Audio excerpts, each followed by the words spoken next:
কারাগারে বসে এইচএসসি পরীক্ষা দেওয়ার অনুমতি পেয়েছেন দুই শিক্ষার্থী। তারা হলেন মোহাম্মদ ফাহিম পারভেজ ও মোহাম্মদ জাহিদ হোসেন। তারা বর্তমানে সাতক্ষীরা জেলা কারাগারে আছেন। সরকারি চাকরিতে কোটা সংস্কার আন্দোলনকে কেন্দ্র করে পুলিশের করা মামলায় তারা গ্রেফতার হন। কারাগারে ফাহিম ও জাহিদের পরীক্ষা গ্রহণের অনুমতি দিয়েছে মাধ্যমিক ও উচ্চ মাধ্যমিক শিক্ষা বোর্ডের যশোর। গত 31 জুলাই মাধ্যমিক ও উচ্চ মাধ্যমিক শিক্ষা বোর্ডের যশোর পরীক্ষা নিয়ন্ত্রক বিশ্বাস শাহিন আহমেদ সাতক্ষীরে অনুমতিপত্রে বলা হয়, সাতক্ষীরা সরকারি কলেজের ব্যবস্থাপনায় 2 পরীক্ষার্থী উত্তরপত্র, প্রশ্নপত্র, হাজিরাপত্র ও সরবরাহ এবং কারাগার অভ্যন্তরে পরীক্ষা গ্রহণের অনুরোধ করা হলো।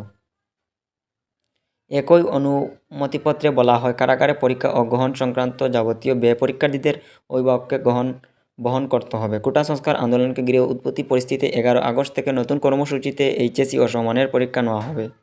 এর আগ পর্যন্ত সব পরীক্ষা স্থগিত করা হয়েছে।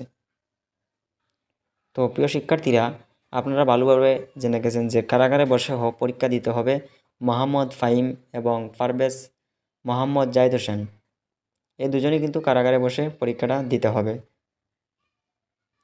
সর্বশেষ আপডেট পেতে এই চ্যানেলটি সাবস্ক্রাইব করে আমাদের পাশে থাকুন। ধন্যবাদ।